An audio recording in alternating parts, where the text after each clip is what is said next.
सिद्ध प्रभु को नमन, सिद्ध प्रभु को नमन।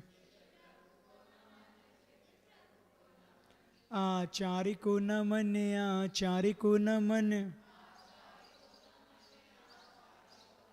उपाध्याय को नमन, उपाध्याय को नमन। सर्व साधु को नमन, सर्व साधु को नमन। यह है मेरे पंच गुरु, इनको सदा नमन। इनके नमन से हो मुक्ति पथ पे गमन। इनकी ही भक्ति में हो मेरे मन वचन। अरिहंत जय जय, सिद्ध प्रभु जय जय। साधु जन जय जय, जिन धर्म जय जय। अरिहंत मंगल, सिद्ध प्रभु मंगल। साधु जन मंगल, जिन धर्म मंगल। अरिहंत उत्तम, सिद्ध प्रभु उत्तम। साधु जन उत्तम, जिन धर्म उत्तम। अरिहंत शरणा, सिद्ध प्रभु शरणा। साधु जन शरणा, जिन धर्म शरणा। चार शरण अघ हरण जगत में, और न शरणा हितकारी। जो जन ग्रहण करे वे होते, अजर अमर पद के धारी। नमस्कार श्री अरिहंतों को, नमस्कार श्री सिद्धों को। आचार्यों को, उपाध्यायों को। सर्वलोक के संतों को, सर्वलोक के संतों को। अनंत अनंत सिद्ध परमेष्टि भगवंतों की, पंच परमेष्टि भगवंतों की, आचार्य गुरुदेव श्री मानतुंग स्वामी महाराज की, आचार्य गुरुदेव भगवान श्री विद्यासागर जी महाराज की, तीन कमनों कोटि मुनि महाराजों की। चलिए पहले सबसे पहले मंगलाचरण कर लें अपन। भक्तामर्पणते मौलिमणि प्रभाण, मुद्योतिकं दलित पापितमो वितानम। सम्यक प्रणम्य जिन पाद युगम युगादा, पालंबनम भव जले पतिताम जनानाम। अपन ने 22 वाला पढ़ा था कल, उसको थोड़ा सा विषय और अपन देखेंगे। अपन पाठ कहाँ से कर लें? 19 से कर ले रहे हैं। 19 नंबर से अपन पाठ 19, 20, 21, 3 काव्य पढ़ेंगे। किम सर्वरीषु ससिनाहिनी विवश्वतावा, युष्मन्मुखेन्दुदलितेषु तमः सुनाता। निष्पन्न सालिवन सालिनि जीवे लोके, कार्यं कियज्जलधरैर्जल भार नम्रै। ज्ञानं यथा त्वयि विभाति कृता विकासं, नेवं तथा हरिहरादिषु नायकेषु। तेजो महामणिषु याति यथा महत्त्वं, नेवं तु काच सकिले किरणाकुले। मन्ये वरं हरिहरादय एव दृष्टा, दृष्टेषु येषु हृदयं त्वयि तोष भीति। किं वीक्षितेन भविता बभुवेन नान्या, कश्चिन्मनोहरति वान्तरेऽपि इस भी पढ़ लें एक बार। स्त्रीणाम सतानि सतिषु जनयन्ति पुत्रान् नान्याश्रुतं तदुपमं जननी प्रसूता सर्वादिषु ददति भानि सहस्र।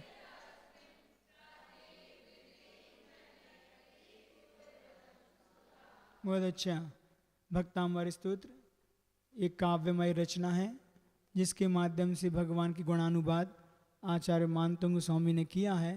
ये बात पक्की है कि भगवान आप तो गुणों से भी ऊपर उठ गए हैं, और अगर आपके पास गुण हैं तो भी अनंत गुण हैं, लेकिन हमारे पास उतनी क्षमता नहीं है कि आपके अनंत गुणों का हम व्याख्यान कर सकें। लेकिन फिर भी एक उद्दंडता कह लो, या मेरी भक्ति कह लो, या मेरा बचपना कह लो, लेकिन भक्ति के वश होकर आपके प्रति विशेष आस्था है, इसलिए हम एक काव्य की रचना करते हुए आपकी भक्ति कर रहे हैं। बहुत अच्छी बात कही है, पहले भी कही हमने कि ये बात सही है कि आप सूर्य के समान हैं। आचार्य महाराज क्या कह रहे हैं, ये बात सही है कि आप सूर्य के समान हैं और हम दीपक के समान हैं, लेकिन फिर भी यह बात भी सही है कि सूरज की आरती दीपक के माध्यम से ही उतारी जाती है। और हम में और भगवान में कितना अंतर है, कहते हैं ना, जिन में और जन में कितना अंतर है, बस इतना एक वैभव के ऊपर बैठा है और एक के ऊपर वैभव बैठा है। ठीक है ना, हम कौन है, हम वैभव के ऊपर बैठे कि वैभव हमारे ऊपर बैठा, क्या है, हम वैभव के ऊपर बैठे हैं और भगवान एक है, इनके ऊपर वैभव बैठा है। तो बहुत अंतर होता है। बात तो तब है कि हम सारे अस्वीकार के भाव हों और फिर भी हमारे पीछे ऐश्वर्य वैभव संपदा पीछे घूमे, तो बहुत अच्छी बात है। तो इसी बात को लेकर कल अपन ने एक विषय रखा था कि 22वें नंबर के काव्य में कि माँ का वर्णन किया है। भगवान आप तो धन्य हैं, लेकिन आपको जन्म देने वाली माँ भी कम धन्य नहीं है। तो उसमें अपन ने क्या भाव प्रेषित किए थे, सैकड़ों स्त्रियां सैकड़ों पुत्रों को जन्म देती हैं, उससे क्या फर्क पड़ता, लेकिन आपके जैसी माँ एक ही है कि जो एक पुत्र को जन्म देती है। किस प्रकार कि आकाश में नक्षत्र तारे तो बहुत होते हैं, चारों दिशाओं में हैं, लेकिन सूर्य का उदय तो प्राची अर्थात पूर्व दिशा में ही होता है, उसी में प्रकट होता है। तो कल बहुत अच्छी अपने बात तो बताई थी कि भगवान की माँ ऐसे ही नहीं बनते, पूर्व पर्याय में खूब तपस्या की है, उसके बाद ये भाव प्राप्त किया, उनको गर्भ में भगवान को जन्म देने का सौभाग्य प्राप्त हुआ, और साथ में उस पुण्य से वो नियम से तीसरे भाव में मोक्ष भी जाती है। लेकिन आप लोग को बताएं कि भगवान अपने माता पिता की इकलौती संतान होते हैं। कल भी कहा था हमने, भगवान के तो भैया बहन एक भी नहीं होता। ये बात अलग है कि भगवान भले 100 पैदा कर लें, आदिनाथ अपने भगवान के इकलौते थे, अपने माता पिता के, लेकिन उनके तो 100 पुत्र पुत्रियां थे, भरत बाहुबली आदि ब्राह्मणी सुंदरी। तो अपन को इस लॉजिक को भी समझना है कि आखिर क्या बात है कि भगवान के एक ही पुत्र क्यों होता, वो पुत्र ही होता, पुत्री तो होना ही नहीं है, ऐसा क्यों होता है, दूसरी संतान क्यों नहीं होती? आप लोग को पता नहीं पता? देखो कितनी बड़ी बात है कि जिस दिन भगवान का जन्म होता है ना, उस दिन माता पिता जीवन भर के लिए संकल्पित हो जाते हैं संयम के साथ। इसलिए उस पर्याय का महत्व रहता है, वही संकल्प उनका करना उनकी पर्याय में सम्यक दर्शन को उत्पन्न करके और उनके जीवन का अच्छा करने वाला बन जाता है। तो कहते हैं कि जैसे भगवान गर्भ में आते हैं या जन्म होता है तो माता पिता की सारी वासनाएं शांत हो जाती हैं। वो कहते हैं एक पुत्र पर्याप्त है जो मेरा भी कल्याण कर देगा और 3 लोग के कल्याण में वो कारण बनेगा। तो उनकी सारी तृप्ति सारी वासनाएं शांत हो जाती हैं। ये चीज़ हमें सीखने को मिलती है कि देखो हम पूरे जीवन भर अपनी वासनाओं के शिकार रहते हैं। हमारे पास इतनी क्षमता तो नहीं है कि हम आजीवन व्रत का पालन कर लें, लेकिन गृहस्थी में रहकर भी हम कुछ समय का भी संयम का पालन नहीं कर पाते। हमें बच्चे भी नहीं चाहिए और हम और संयम का पालन भी नहीं कर पाते। आज देखो ना, आज 1 या 2 बच्चे हैं हमारे पास। शास्त्र कहते हैं, महापुराण में आया है, बहुत अच्छी बात आई है कि कहीं नहीं लिखा शास्त्रों में कि परिवार नियोजन करूं। अपन बहुत पढ़ते ना, श्लोकन पढ़ते, हम 2 हमारे 2 बच्चे 2 ही अच्छे। हमारे शास्त्रों में कहीं नहीं आया। हमारे शास्त्र में बहुत अच्छी बात आई है, परिवार नियोजन की बात नहीं आई, अपनी वासनाओं को नियोजित करो। तो हमारी वासना पे तो कंट्रोल है नहीं है, हम असंयम के साथ पूरा जीवन जीते हैं और पूरे जीवन भर हम उसी में लगे रहते हैं, लेकिन संयम के प्रति हमारी भावना जागृत नहीं होती, ना बच्चे चाहिए ना वो चाहिए, तो उसमें महापाप का कारण बनता है। काम पुरुषार्थ बचाया है, उन्होंने लिखा है, महापुराण में बोलते हैं, गुरुजी कई बार बोल चुके इस बात को, कि जो विवाह संबंध है ये अपने आप में बहुत अनादिकाल की परंपरा, विशुद्ध परंपरा है। ये परंपरा कभी खत्म होने वाली नहीं है, लेकिन आज उसका दुरुपयोग करते। उन्होंने लिखा है कि विवाह क्यों किया जाता है, विवाह क्यों किया जाता है, तो सीधे अक्षर में उन्होंने एक उत्तर दे दिया कि संतान की उत्पत्ति के लिए विवाह किया जाता है, सत संतान की उत्पत्ति। तो फिर पुनः प्रश्न किया कि सत संतान की उत्पत्ति किस लिए, तो उन्होंने लिखा कि धर्म के प्रवाह को और कुल की परंपरा को आगे बढ़ाने के लिए संतान की उत्पत्ति आवश्यक है। तो अब हमारे पास एक उद्देश्य है, काम पुरुषार्थ अगर एक उद्देश्य को लेकर करेंगे ना तो कम पाप का कारण बनता है, और बिगड़ प्रयोजन अगर हम काम को पुरुषार्थ करते हो, पुरुषार्थ में तो आता ही नहीं है, संसार उसी में गाफिल है। इसलिए 3 प्रकार के पुरुषार्थ को समझ के अपन को चौथे को प्राप्त करना है, जो हमारे आचार्यों ने, हमारे तीर्थंकरों ने प्राप्त किया है। धर्म पुरुषार्थ सबसे पहले, फिर अर्थ पुरुषार्थ, फिर क्रम आता है काम पुरुषार्थ। इनको त्रिवर्ग बोलते हैं। इन त्रिवर्ग को करते हुए संसार में व्यक्ति चौथे पुरुषार्थ को प्राप्त करता है, जो मोक्ष पुरुषार्थ है। तो हमारे भगवान हमारे लिए उदाहरण बैठे हैं, हमें इस चीज़ से सीख लेके कुछ अपने जीवन में नियम संयम के साथ हम आगे बढ़ें, क्योंकि तभी हम सदग्रस्त कहलाएंगे, नहीं तो गृहस्थी में तो पूरा संसार है। लेकिन जैन धर्म की विशेषता है कि यहाँ पर सदग्रस्त होने का एक उपदेश दिया है।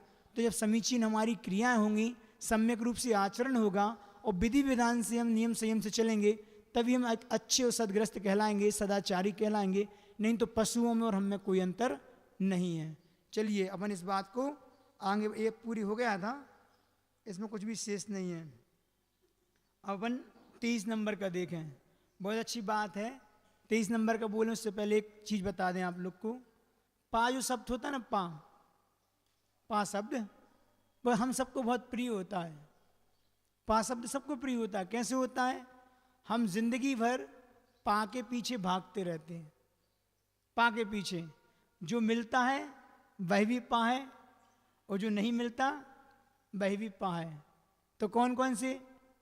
पति, पा से पति, पा से पत्नी, पुत्र, पुत्री, परिवार, पैसा, पद, प्रतिष्ठा, प्रशंसा, बहुत से एक अर्थवाची, ये सारे पा हैं।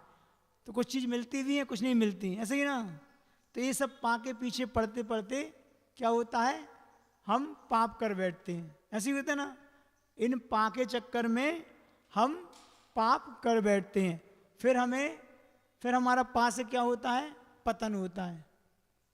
इस पा को पाने के चक्कर में हम पाप करते हैं, फिर पा से हमारा पतन होता है, और अंत में केवल पा से पश्चाताप ही हाथ रहता है।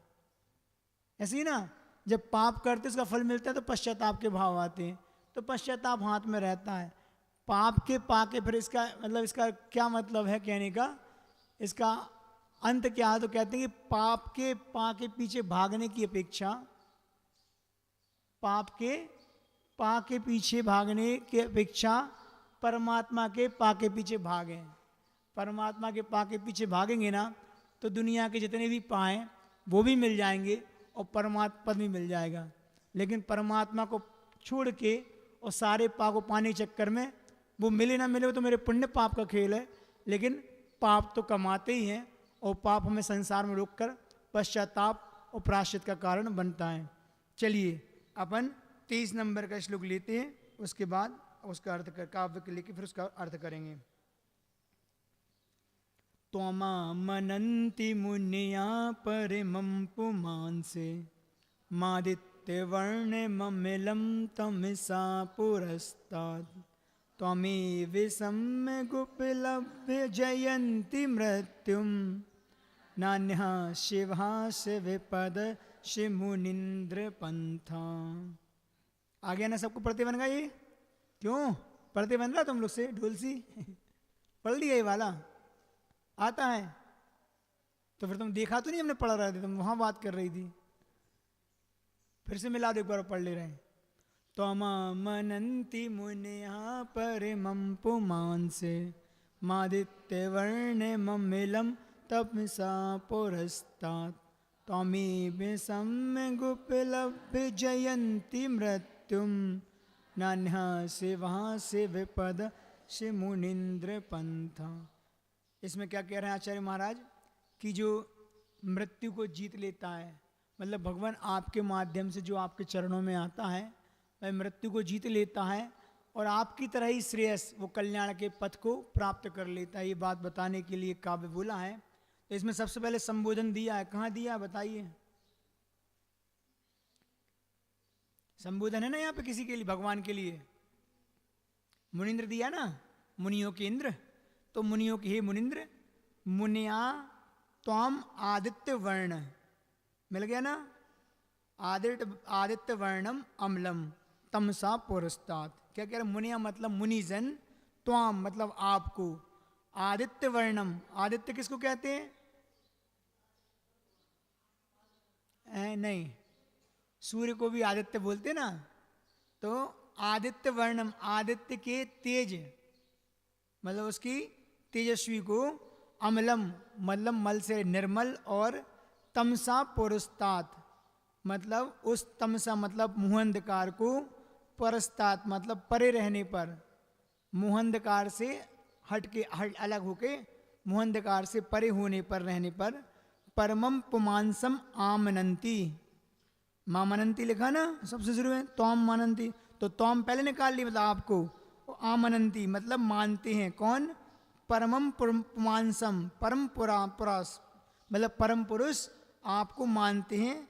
त्वाम ये भी सम्यक उपलब्ध, आपको ही सम्यक उपलब्ध मतलब अच्छी तरह प्राप्त कर, मृत्युम जयंती शिव पदस्य अन्य शिवा पंथाना, अर्थात मृत्यु जयंती मृत्यु को जीतते हैं, आपको ही अच्छी तरह प्राप्त कर, परम पुरुष क्या करते हैं? मृत्यु को जीतते हैं। और इसके अलावा शिव पदस्य मोक्ष पद का, अन्य दूसरा कोई शिव पंथा ना कल्याणकारी रास्ता नहीं है, ऐसा इसका भाव है। समझ में आया ना? आदित्य वर्णम से क्या लिया? सूर्य की तरह तेजस्वी, तेज वाला, और परमम पुमांसम आमनंती अर्थात परम पुरुष मानते हैं। क्या मानते हैं? आपको ही, त्वमेव आपको ही, सम्यक उपलब्ध अच्छी तरह से उपलब्ध प्राप्त कर, मृत्युम जयंती क्या मृत्यु को जीतते हैं, आपको प्राप्त कर अच्छी तरह से मृत्यु को जीतते हैं। और इसके अलावा क्या करते हैं? शिव पदस्य मोक्ष पद का क्या करते हैं? रास्ता मतलब कल्याण का रास्ता उनको मिलता है। अन्य तरीके से शिव पंथाना, अन्य कहीं से कोई कल्याण का रास्ता है ही नहीं, ऐसा इसका भाव है। तो हे मुनियों के इंद्र, मुनिजन जो मुनि है, क्योंकि मोक्ष मार्ग कहाँ से शुरू होता है? मुनियों से, ऐसे ही ना, रत्नत्रय जहाँ होगा वहीं से मोक्ष मार्ग शुरू होता है। तो मुनियों के इंद्र ने मुनियों को संबोधन कर क्या कह रहे हैं? मुनि आपको सूर्य की तरह तेजस्वी, कैसा कहते हैं मुनि लोग? कि साधु सज्जन लोग कहते हैं कि आपको सूर्य की तरह तेजस्वी और निर्मल और मुँह अंधकार से परे रहने वाला मानते हैं। कौन? भाई परम पुरुष मानते हैं। क्यों? आपको ही अच्छी तरह प्राप्त कर उन्होंने मृत्यु को जीतते हैं, और इसके अलावा मोक्ष पद का कोई दूसरा कल्याणकारी रास्ता नहीं है। समझ में आए ना? और बताएं तो भावार्थ बता दें अच्छे से, ऐसे सबको समझ में आ गया ना? एक बार और सुन लो अच्छे से। हे मुनीन्द्र या हे भगवान, मुनिजन आपको सूर्य के समान तेजस्वी और राग देश आदि से रहित है ना, आप राग देश रहित हैं, इसलिए निर्मल हैं। हमारे साथ मल क्या जुड़ा है? मल क्या है? भगवान आप निर्मल हैं, हम मल से सहित हैं, मल से क्या लेना है? इन्होंने 2-3 विशेषण लगाए, हम बाद में पूछेंगे। सूर्य के समान तो तेजस्वी बता दिया, और निर्मल का क्या मतलब? मल से रहित हैं। तो जो मल राग देश रूपी जो मल है वही तो संसार का कारण है। वो मल हमारे शरीर से ऐसा चिपका है कि वो छूटता ही नहीं है। वो छूटता नहीं तो हमारा संसार नहीं छूटता। भगवान आपने उस राग देशरी मल को छुड़ा लिया है, छूट गया है, इसलिए आप निर्मल हो गए हैं। और तीसरा कौन सा विशेषण दिया है? तमहा, लिखा ना, तमसा पुरस्तात् अर्थात मुँह अंधकार से परे रहने, मतलब आपने अज्ञान रूपी अंधकार से मुक्त हो गए हैं और परम पुरुष आपको ऐसा मानते हैं। तो आपका मोह रूपी अंधकार भी नष्ट हो गया। अच्छी तरह से आपकी उपासना कर लोग मृत्यु पर विजय प्राप्त करते हैं। मृत्युंजय लिखा ना इसमें, तो मृत्यु को जो विजय प्राप्त करे, जिसने मृत्यु को जीत लिया है, वह मृत्युंजय कहलाता है। तो एक बार जिसने जन्म लिया, पुनः उसको मरण को प्राप्त नहीं होना, मृत्युंजय होता है। तो भगवान जो आपके चरणों में आता है ना, वो उसका संसार बहुत कम बचता है। शांति भक्ति में, शांति अष्टक में भगवान ने ही कहा कि भगवान आचार्य महाराज कहते हैं कि जो व्यक्ति आपके चरणों से लिपट जाता है, चरणों को पकड़ लेता है ना, उसका यमराज भी कुछ नहीं बिगाड़ पाता। जो यमराज मतलब वो काल, वो मृत्यु, 3 लोक में गर्व को प्राप्त है। गर्वित हो रही है कि मेरे से कोई नहीं बचा, मैं अजय हूँ, मुझे कोई नहीं जीत पाया। लेकिन उस मृत्यु को भी उसने जीत लिया जो आपके चरणों से चिपक गया। तो जो भगवान की भक्ति करते, चरणों से मतलब भगवान की आराधना भक्ति उसमें रहते हैं, वो अपनी मृत्यु को जीतकर मृत्युंजय बन जाते हैं। तो कह रहे हैं अच्छी तरह से जिसने आपकी उपासना कर ली है, वह मृत्यु पर विजय प्राप्त कर पाते हैं। इसलिए आपको छोड़कर कल्याणकारी दूसरा कोई मुक्ति का मार्ग संसार में नहीं है। इसलिए भगवान की भक्ति, उनकी वीतरागता, उनके सारे गुणों का वर्णन करके एक आपका ही मार्ग है भगवान, जिससे मुक्ति प्राप्त कर लें। संसार में कोई दूसरा मार्ग नहीं है। ठीक है ना। तो अरहंत भगवान को क्या माने जाते हैं? अरहंत भगवान जो है ना, क्या माने जाते हैं? यहाँ पे विशेषण बताओ जो भी बताएं। 4-5 हैं। सूर्य के समान तेजस्वी, निर्मल और मोहंधकार से रहित, परे हैं उससे, और परम पुरुष हैं और मृत्युंजयी हैं और साक्षात मोक्ष मार्ग को मतलब माने ही जाते हैं, मोक्ष मार्ग ही माने जाते हैं, क्योंकि आपने ही तो मोक्ष मार्ग का हमें दिग्दर्शन कराया। तो अरहंत भगवान को इन विशेषणों से विशिष्ट कौन मानते हैं? कौन मानते हैं? ऐसा 5-5 विशेषण जो बताए, श्लोक में देख के बताओ, काव्य में कौन है वे परम पुरुष? उसमें नाम दिया है, हैं? मुनिया आमिनंती, मामन लिखना, तो मुनिजन मानते हैं। बहुत अच्छा।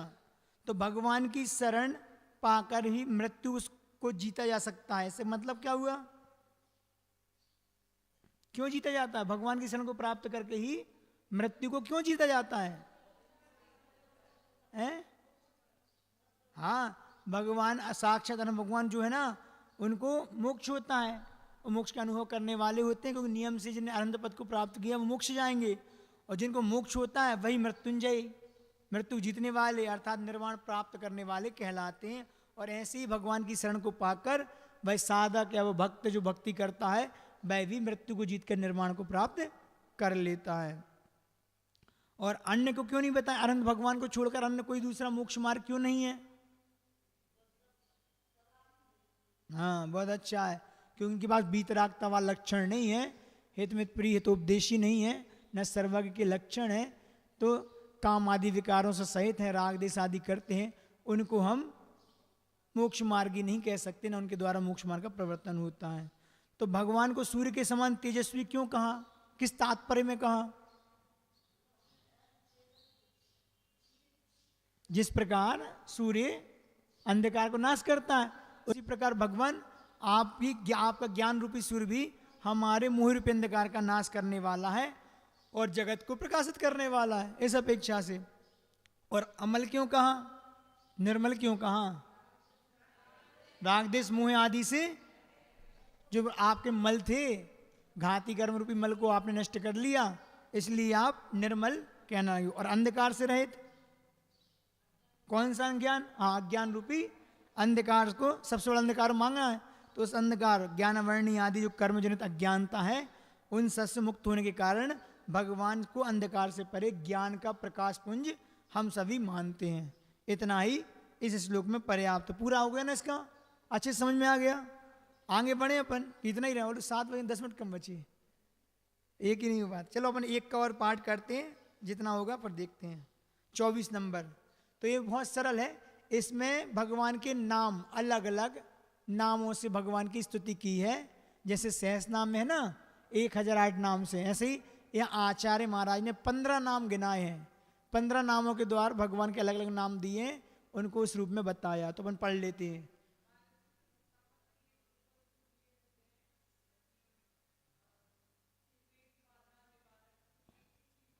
ये देखो हमने पहले दिन बताया था कि हर श्लोक एक मंत्र के रूप में काम करता है।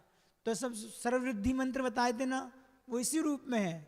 तो करते हैं, लेकिन जो संसारी आत्मा है, हम निष्काम भक्ति नहीं कर पाते। हम कोई ना कोई दुख तकलीफ लेके हम भगवान के पास जाते हैं। इसी बात को बहुत अच्छे तरीके से शांत्यष्टक में हमने पढ़ा। आचार्य पूज्यपाद स्वामी महाराज ने यही कहा है, न स्नेह शरणम प्रयांति भगवन पादद्वयम ते प्रजा हेतुस्तत्र विचित्र दुख निचया संसारे घोराणवा अत्यंत स्फुर दुख रश्मि निकरप व्याकीर्ण भूमंडलो ग्रैष्म ही कार अत्यंत पाद छलिल छायानुरागम रवि।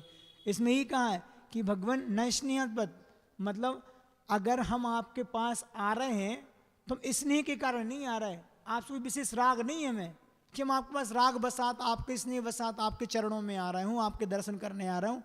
हम तो इसलिए आ रहे हैं कि संसार में बहुत से दुख लगे हमारे साथ, हम अपने दुखों को मिटाने के लिए, निवारण के लिए हम आपके पास आ रहे हैं, ना कि अकेले हमें आपसे कोई विशेष प्रेम हो।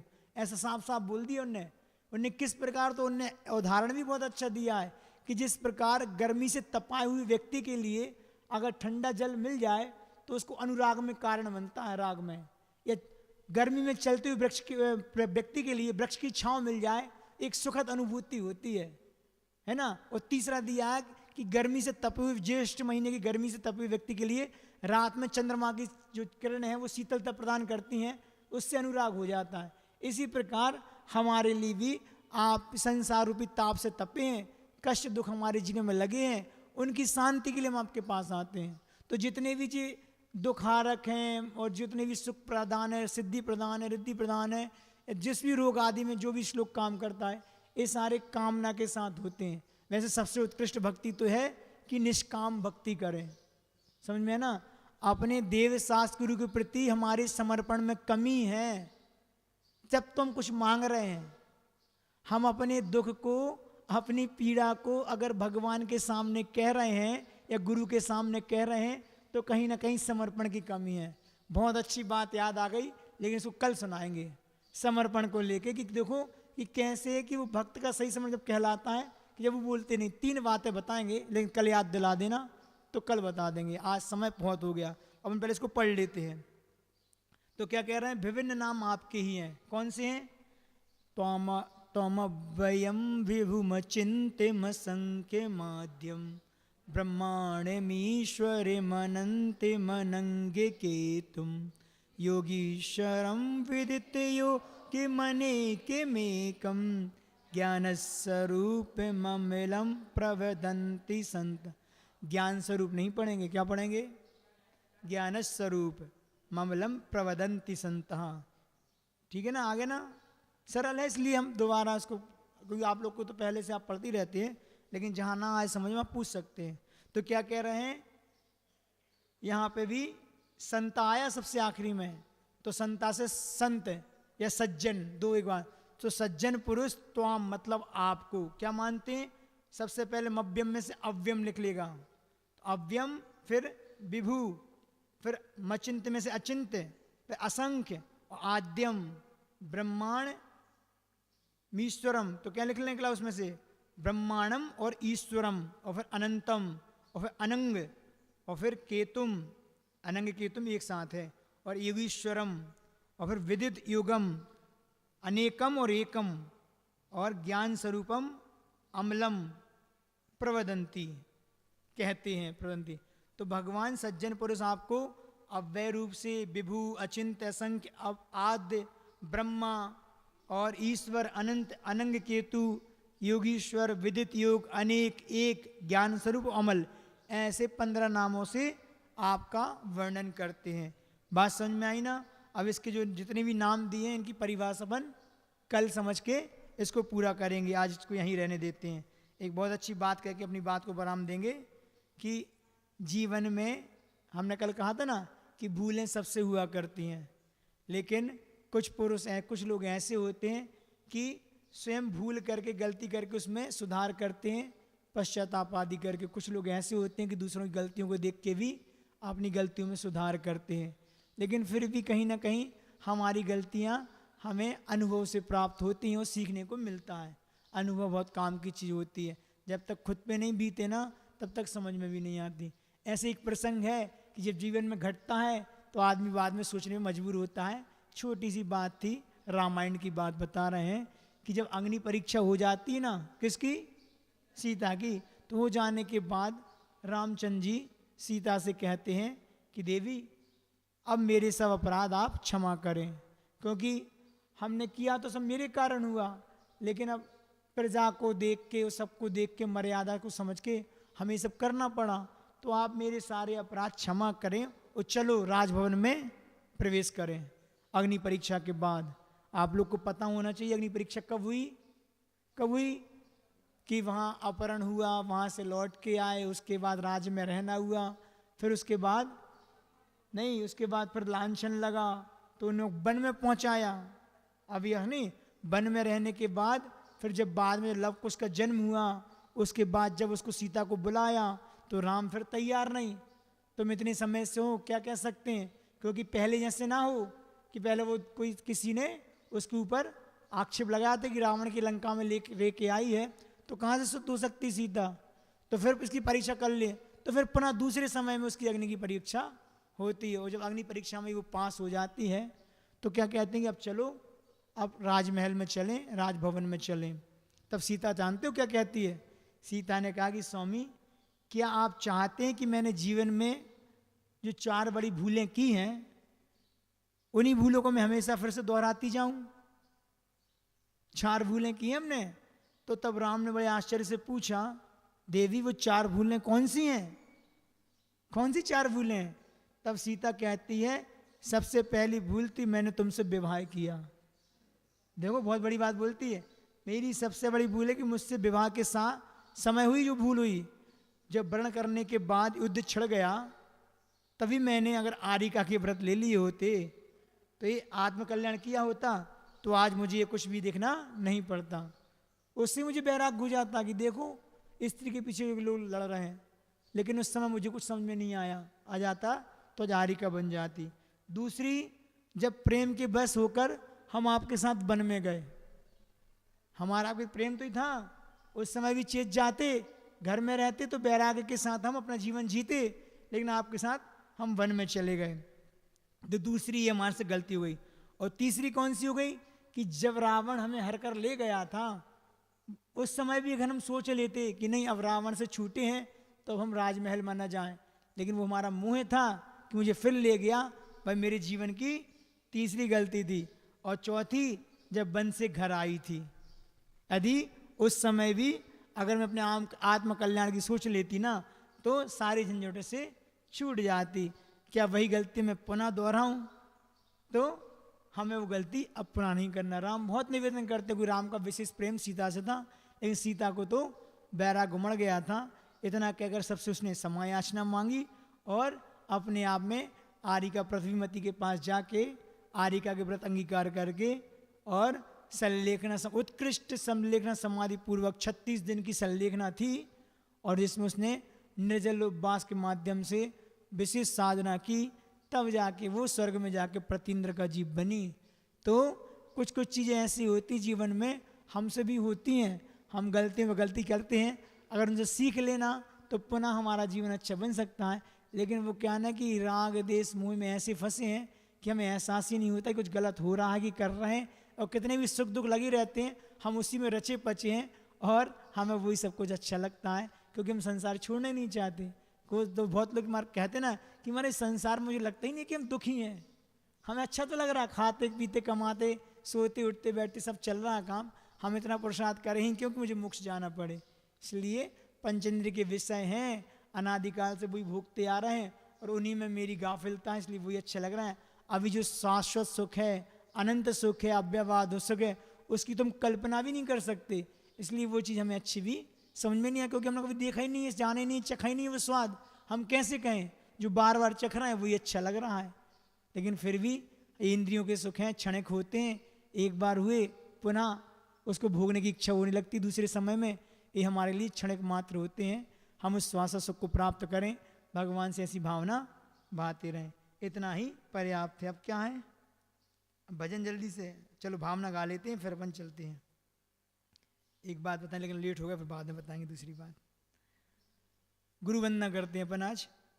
गुरुवर हमें आए हैं, हमें अपनी शरण ले लो, भटके हैं राहों से, हमें ज्ञान किरण दे दो, गुरुवर हमें आए हैं, हमें अपनी शरण ले लो।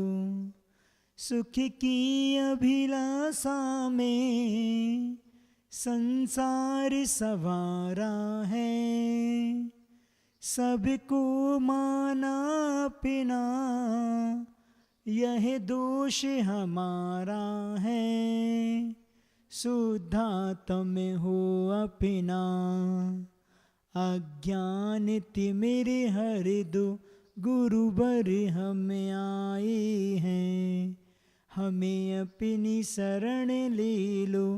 कर्मों ने सताए हैं, भव भव में रुलाए हैं, 84 के चक्कर में कई जन्म गवाए हैं, भव बंधन काट सकें, भय शक्ति हमें दे दो, गुरुवर हमें आए हैं, हमें अपनी शरण ले लो।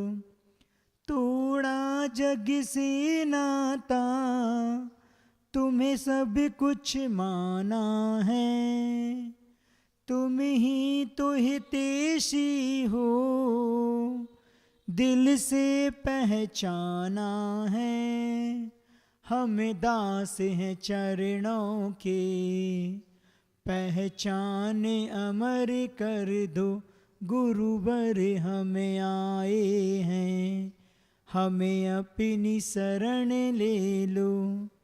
बस एक ही इच्छा है, गुरु नित्य रहें उर में, गुरु नित्य रहें उर में, मम आत्म ज्योति जगे, यही एक तमन्ना है, मुझे शाश्वत सुख दे दो, गुरुवर हमें आए हैं, हमें अपनी शरण ले लो, भटके हैं राहों से, हमें ज्ञान किरण दे दो, गुरुवर हमें आए हैं। यह विद्यासागर जी हैं, सबका कल्याण करेंगे।